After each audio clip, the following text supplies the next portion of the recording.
It's my pleasure to invite Professor Dr. Ingo Arx to address this conference.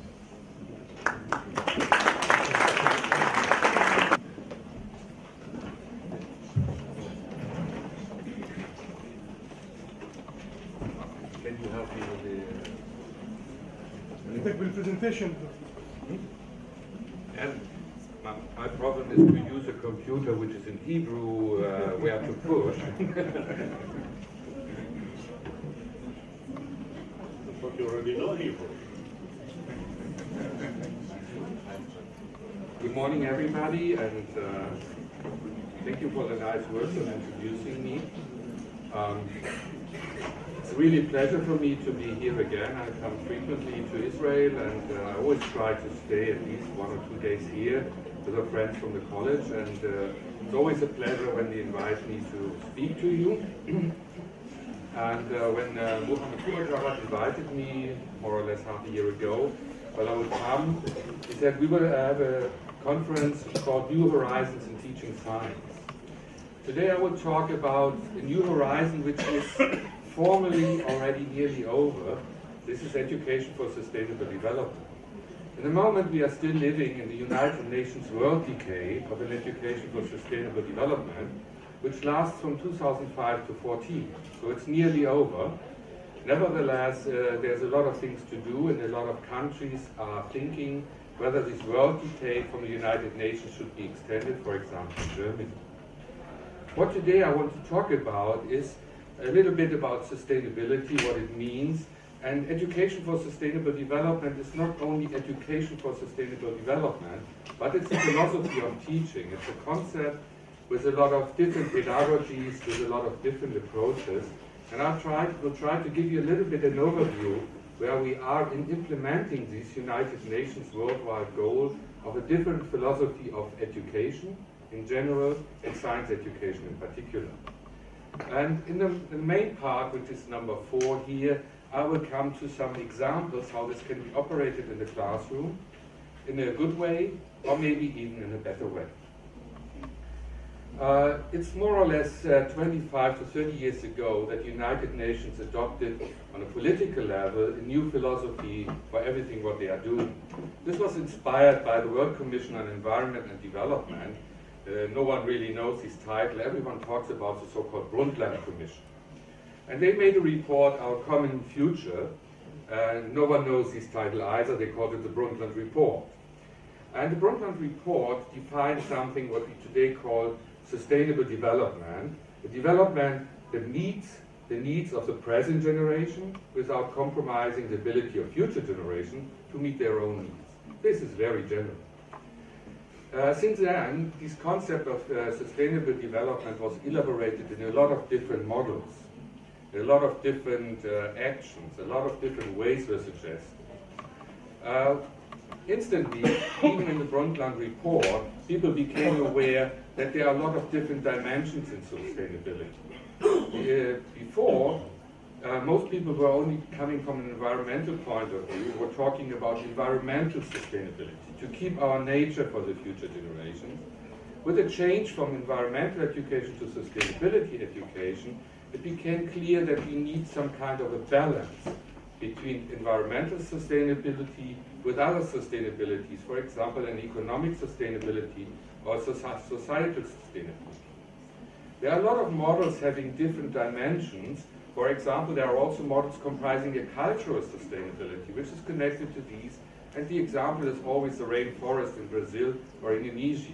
If the rainforest is cut, the indigenous people will have no place to live. They will lose not only their economy, their society, also their culture and language might lost by this development. All these models have one in common, that all these models have at least the 3 dimensions of ecological, economic, and societal sustainability. And it's clear, if you're looking on global challenges such like climate change, globalization, migration from Africa to Europe and so on, this cannot be handled fair to all if not strategies of sustainability are applied to that. Within this movement from the United Nations, the Agenda 21 was created. This is an agenda what the United Nations asked the world to do, and part of that is doing something in education. Education is the key for sustainable development. And education is critical for promoting sustainable development and improving capacity of people to address environment and developmental issues. They say that basic education provides some underpinning for this. But if you really want to have developmental education, sustainability education, this has to explicitly incorporate it in our educational system. This is why the United Nations, I mentioned that earlier, announced the years from 2005 to 2014, the United Nations Worldwide Decade for Promoting Education for Sustainable Development, with the aim that the pupils gain conferences for shaping our life, our society, in a democratic means today, but also for the future and in the future. The United Nations says all levels of education are asked to contribute. Pre-primary, primary, secondary, tertiary education, continuing education, and so on. And of course, I'm coming from a chemistry background. I was a high school teacher of chemistry and mathematics. Mathematics maybe is a more indirect, but chemistry, of course, is in the core of any kind of development in a society, by not only in the industry, but also in the agriculture, in the health, and different other fields. And this is why we think that especially the science subjects should incorporate an ESG point of view. And you see here, this is a German hub of the United Nations World Decade. There are different programs, and I will come back to that during my talk, and about different projects that were funded within this framework in my group in Bremen. What do we mean by education for sustainable development? I said this is a philosophy to readjust education in schools and even beyond. Most things I will talk about, it's more about the high schools, because this is my background and this is what I'm working with mainly. In Germany, with the United Nations World Decade, a project started was what was called 21. This lasted 3 years, and there was another project was called Transfer 21.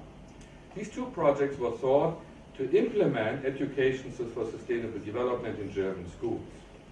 The idea was to enable the learners, our German school students, for active participation in analyzing and evaluating processes of non-sustainable development, to reorient their life on principles of sustainability, and to start processes and developments for sustainability with others on a regional, global, but also very local level. That means also within their school, within their personal environment. The German ministers of education, you must know we have 16 of them, because we have 16 states in Germany. Everyone has an own minister of education. But they have a standing conference where they agree about few things from time to time. It's very difficult. But here they found an agreement. They said, if we want to implement education for sustainable development, we need some kind of a more holistic and interdisciplinary vision of education. Only doing something in chemistry will not help.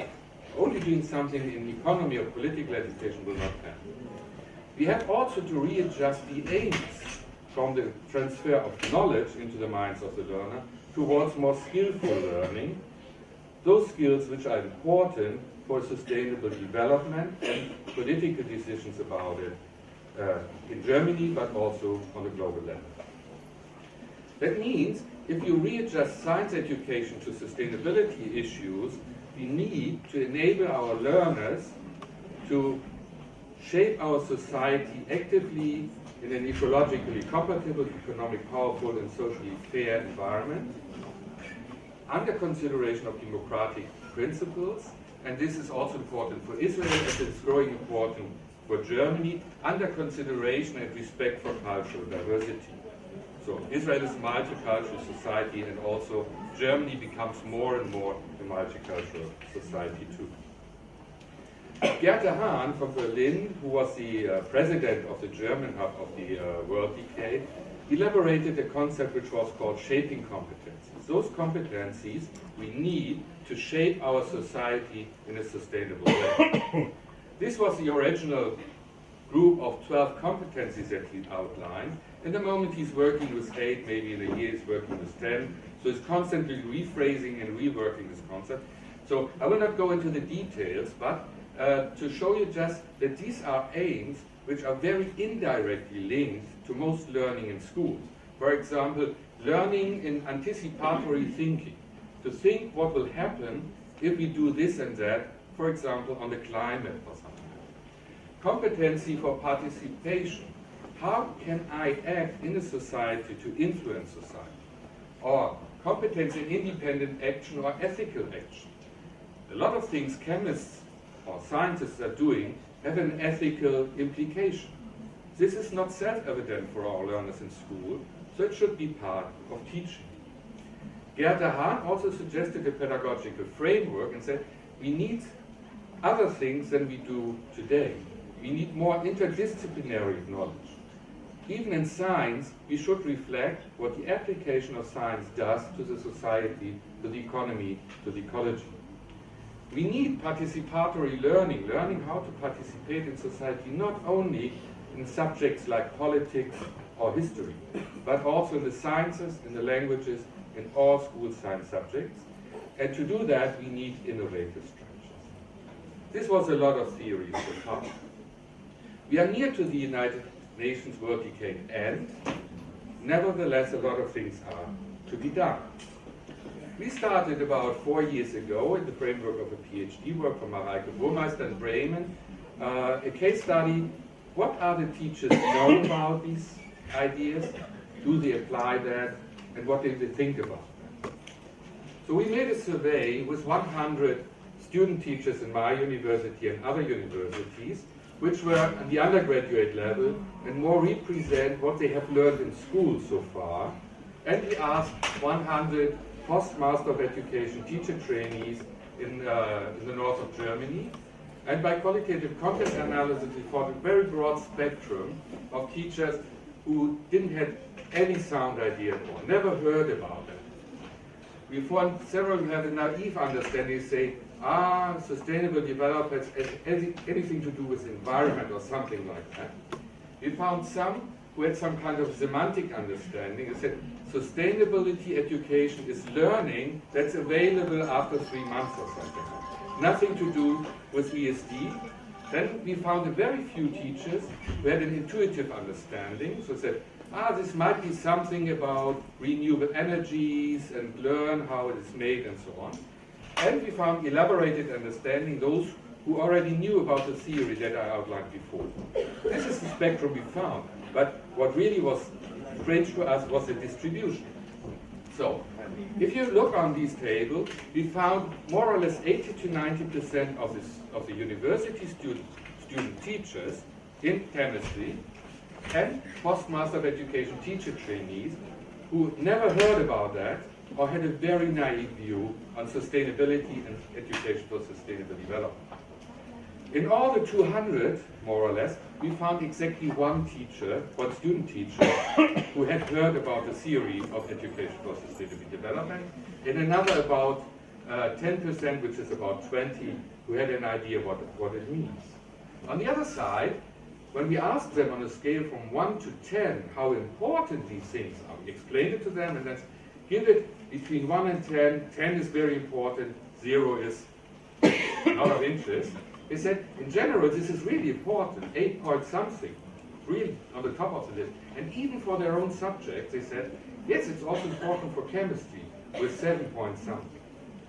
So, what we found is, although we already had several years of the United Nations World Decade, 20 years after the Brundtland report, there's nearly no knowledge about our teachers in Germany about sustainability from a theoretical point of view, not about education for sustainable development, not among domain-specific principles, in our case Greek chemistry. This was not available. We also made a study with experienced teachers. This was an interview study. The picture was not better. The understanding of sustainability is very often limited to a, let's say, pre-Brundtland report point of view. If they were asked, most of them only referred to an ecological point of view. This is an important one, but today we have a broader concept. The concept of education for sustainable development as a philosophy was nearly unknown among all of us. If you go to the literature, the picture in other countries is more or less the same. Nevertheless, the attitude to do something like that was very, very positive. They said, yes, we should do that, but we miss the concepts. So we made a document analysis and looked in all those available junior high school chemistry textbooks. And there was really nothing written about such reflections about sustainability in the context of chemistry. If at all, there were some topics mentioned, like environmental pollution, like alternative energy supply, bioplastic, something like that. But a socioeconomic dimension was nearly not available in most of the German textbooks. And we looked also in some others, mainly English-speaking, because these were those we could read. It was the same in many other countries as well. In biology, it's better. But in chemistry and physics, it's very much reduced only to the content level. So what did he do? He said, we need to have models and examples and practices in the science classroom for changing. I made an analysis with a colleague of mine from Austria, Franz Rau, and we analyzed the literature from the research in science education, but also those suggesting new pedagogies in science education. We were able to allocate different ways how to approach sustainability issues in the science classroom. We found a very simple way. We called it the Model 1 approach. This is just to apply principles from sustainability towards classroom environments. For example, to apply the ideas of green chemistry to the teaching of chemistry. This can be very simple by replacing traditional practices by less poisonous alternatives, or by using reduced amounts of chemicals, or handling chemical waste in a different way. By this way, students can learn that chemistry does a lot of effort to change their practices in the classroom, but if it's not compared to the traditional practice, the students will not learn about the different dimensions of sustainability. However, this is a quite easy approach, and one example for that is the project that we did for Bremen here with the college, the project Student Active Learning in Science, where low-cost and micro-scale experiments were developed and applied in chemistry classes. You see, for example, here that there are small things of plastics I use. Can you close the door, please? It's so loud outside. All the students here want to understand what you say. So maybe one of the teachers can translate what you say. No problem. Sorry, but Yeah. that's what? It's not my decision. It's bothering me because I don't understand all of the concepts. Yeah. I cannot translate. I can just make highlights a bit. بحكي على الشيء اللي هو كيموت يعني انه استدامه الاشياء، مش انه تعمل بالكيمياء تعملوا منتوجات اللي هي لا يمكن استعادتها ريسايكلينج، او انه بالفيزياء او بالاقتصاد تعمل الاشياء اللي مثلا نفرض حكى عن غابات الامازون انه يقصوهن ساعتها بتفقد حضارات كامله وقبائل كامله. سستينبل هي اهم شيء تطلعوا على سستينبل وتطلعوا على صوره الفوق. That's what I can give in a very fast. Yeah, I'm sorry for that, but I cannot speak Hebrew or Arabic. And, I know. yeah. Okay. So the first approach is just to change experimental practices in the classroom. If you want to go beyond, there are other models which also take the content, the change in the content into account. This is what we found based in the idea of context-based science education. In this approach, science learning is contextualized, is put into context of applications from science and technology practices of sustainability.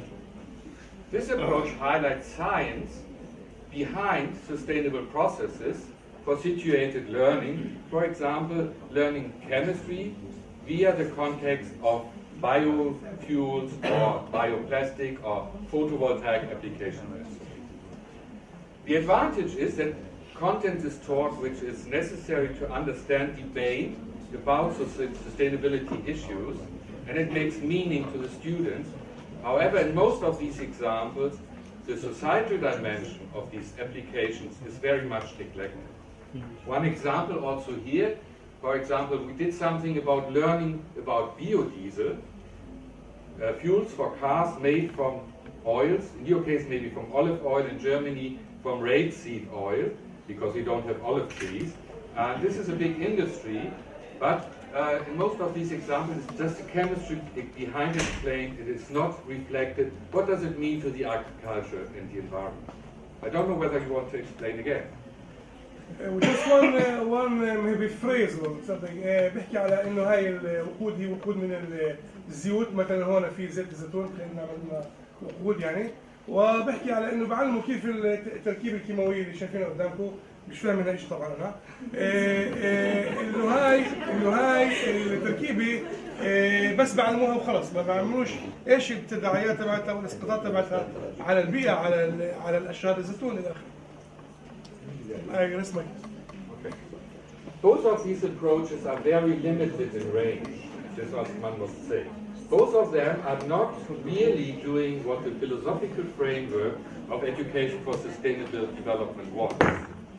There are two other models which are much further in that direction. The first one is so-called social-scientific issues-based science education or chemistry education with a view on sustainability. In this approach, the social-scientific issue, for example, climate change, itself becomes the driver of science teaching. And not only the chemistry or the science behind, but also the risks and chances of developments are reflected, including an economical, ecological, and societal point of view. That means that controversies about these issues take place in the classrooms, for example, in the form of role plays. This approach really aims on an understanding of the competing sustainability dimensions and focuses really on general educational skills to participate in such kind of decisions. The direct contribution is not done like it is, for example, done in the low-cost experiments. I will elaborate a bit more on that in a bit more longer example. We made a lesson plan on plastics. This was also part of a PhD work from Mareike Burmeister and my group. So we start with newspaper articles, with brochures from industry that present different kinds of plastics. Traditional ones like PVC or PET, and alternative ones like thermoplastic starch, which is made from starch, from a renewable source, and is biodegradable. The students are asked, is this development a good development or a bad development? To understand, the students start learning about the chemistry behind. They must need to know what a plastic is, what a polymer is, how they are made, how the differences are between polyethylene, PVC, PET, or thermoplastic starch.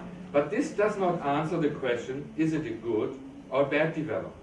The students don't have categories for that, so we introduce them to something what we call the consumer test method. The students behave, they mimic the work of a consumer testing agency which tests products. The most popular one in Germany is called Stiftung Warentest. They test everything. Tires for the cars, Nordic walking sticks, which are for sports, televisions and so on. And they do that by giving marks for that along different criteria. The students do the same, and we introduce them and say, you have to need having dimensions for evaluation, like the properties, but also the economic aspects, the ecological aspects, and the societal impacts. And these are very often competing. And on purpose we did these three examples. PVC is by far the best plastic you can have, but it's difficult to recycle or to put to the waste. PET is also very good, but from Germany it's very often exported to China. There it is recycled with a lot of problems in society and in ecology, and then we get it back. And TPS is biodegradable from biosource, but the properties are not very much developed in the moment. And what the students have to learn is that these are competing dimensions. The first thing what they have to do is to weigh these dimensions against each other. 50% for the ecology and 20% for the economy, or the other way around. And this is what the consumer testers do. They decide which are the more important criteria, and so the students learn how the society is coming to decisions like that. اخذوا صف معين وعملوا له زي ما تقولوا تيست كيس او شو اسمه حاله بحث انه يعملوا تقييم لكل منتوج اللي بالكلاس اللي شفتوا في جود وباد. الجود طبعا انه هو يعني بيقدر يسترجعوه، الباد هو انه بيقدرش يسترجعوه مثل البي في سي، وهو جيد يعني البلاستيك. فاجوا اعطوهم انه يعملوا قيم، والقيم زي ما شايفينها هي خصائص المنتوج منيح ولا مش منيح، الاشياء الاقتصاديه تبعته، التاثيرات البيئيه تبعته، واخر شيء التاثيرات الاجتماعيه تبعته. واجى قال انه في شركه هناك في امريكا في المانيا اللي بتعمل هاي التقييمات في كل شيء، تلفزيونات، طوائر للسيارات الى اخره. وطلبوا من الطلاب انه يعطوا على الايكونوميكال، على الايكولوجيكال البيئيه 50% الوزن تبعها، والوزن الثاني توزعت على بقيه المعايير. Okay, and there's even one step beyond this way of learning how society draws decisions in science classroom. This is making ESD really a part of the school. So we have a lot of schools in Germany which call themselves Schools 21, which are in the framework of the United Nations World Decade, and they make living for sustainability part of the school life. So they reform their school, for example, by installing photovoltaic plants on the roof, by applying a different way of getting with the waste, a different way of heating in the school, and all these things. So living ESD and learning about ESD becomes one. This approach really changes a part of the society, namely the school, the students working, and this really contributes to less energy consumption and so on and so on. But it's also something which can be done with partners, and one example what we did is that we established a lab in the University of Bremen which is called Sustainability and Chemistry for Non-Formal Learning Environment. It's a project which was officially accepted by the United Nations as one of their projects. In this laboratory we offer to the schools in Bremen and the surrounding days where the students can come to us to have a laboratory course, to learn about sustainability, to discuss with scientists, to discuss with people from industry about issues of sustainability, about, for example, biofuels, modern catalysis, about environmental friendly synthesis and so on. This is embedded into the schools, that the schools do the preparation for the one day in the university. They raise the interest, the motivation to go to the university. Then the students come for half or full day. They are supervised by my staff, by my PhD students. They do, for example, analysis of natural vanilla compared with artificial vanillin. They extract that, they synthesize that. Then afterwards they go to the environmental department and talk to some of our researchers who work on green synthesis, have a debate, a discussion round with them. In other modules they go to someone from the industry, and then they go back to school and they get materials from us how to reflect and continue this experience in their schools. بالقسم اللي عنده في برنامج اللي شايفينه قدامكم اللي بيطبق على المدارس، الطلاب اللي عنده اللي رايحين البي اتش دي للدكتوراه بيطبقوا هاي البرنامج اللي هو بعطوا مثلا لطلاب فانيلا اللي هي البوزه مثلا اللي هي طبيعيه، وفانيلا اللي هي صناعيه، بحللوها بالمختبر، وبيفرجوا طبعا كاميرا الفوائد تبعت الفانيلا الطبيعيه لكل الاشياء اللي حكينا عنها، بيئه، اقتصاد الاخري، وبينما الفانيلا الاصطناعيه، وبيعودوا كاميرا على المدرسه وبيحكوا. الهدف تبع كل النقاش هنا انه الامور اللي هي اقتصاديه وبيئيه والامور الاخرى اللي حكينا عنها تدخل في المواضيع اللي هي بس كيمياء، فيزياء، بشكل اللي هي فيها نقاش وفيها فهم للعمق شو بأدي كل عمل إنساني على البيئة والاقتصاد. Okay. This last example really can contribute to the change of school life because it connects research, industry, school, us as science educators. It's connected to our science teacher training in the University of Bremen. And so, let me come to some final remarks. Education for sustainable development is a political goal, and there are a lot of justifications why you can do that. It contributes really much to the perception of relevance, that science education is worth for something, and it can be a promoter for education reform in the schools and even beyond the schools. However, the implementation in Germany is still rare, as it is in many other countries, and it's quite often reduced just to the Model 1 or Model 2 approach, which I presented. Very often learning about sustainability is less limited to learning about the science behind it and not about its implications beyond science. We need to invest in science teacher education. This is what we also did in Bremen, and this was also one of these projects where we established a course where all chemistry student teachers in Bremen have to conduct a 6 weeks module with 12 periods about issues of sustainability. They learn about green chemistry, they learn about the theory, and in the course they play these lesson plans as if they were students in school. For example, about this unit on plastics, and we also developed together with a colleague from Nottingham in the UK a board game where they play as if they were industrial persons applying green chemistry plants. It's a big fun, but they learn first of all about the green chemistry, and they learn how to teach green chemistry to high school students.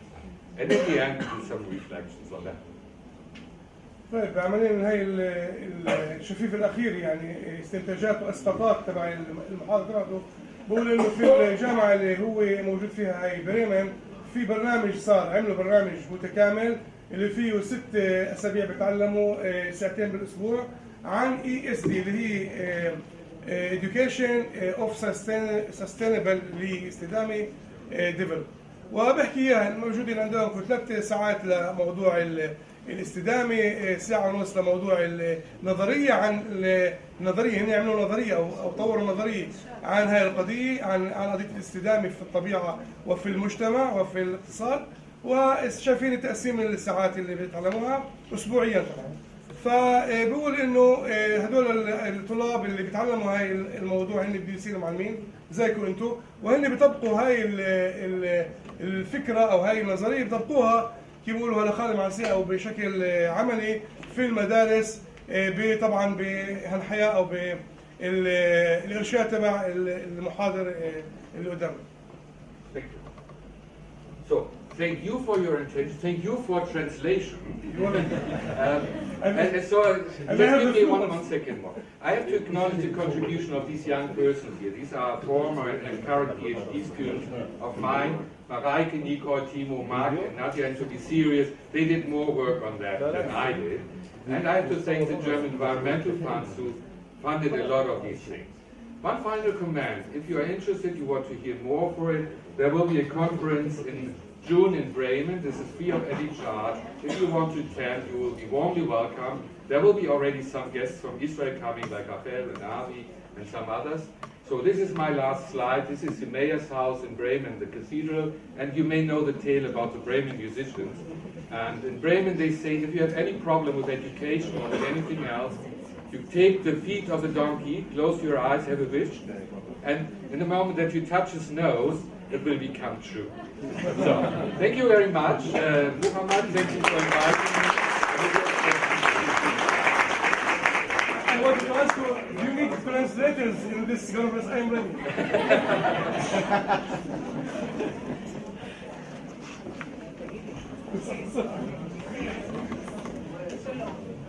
I will say something in Hebrew and then I will translate in English. Is that okay?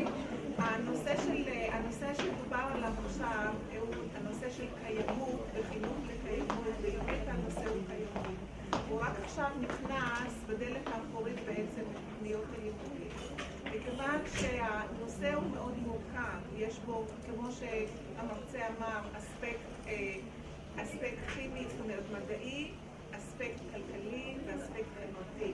והנושא של ההתנגשות בין הנושא הכלכלי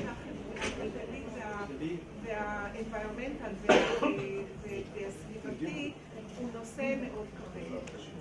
I will give an example. The example here in Haifa, this is a very relevant topic to people who live in the Haifa and in the surrounding areas, because the chemical industry here is very pronounced, very active, and it is well known that quite a few more children here suffer from asthma, adults suffer from other life-threatening diseases due to pollution and due to other effects of whatever the side effects of the chemical industry brings in.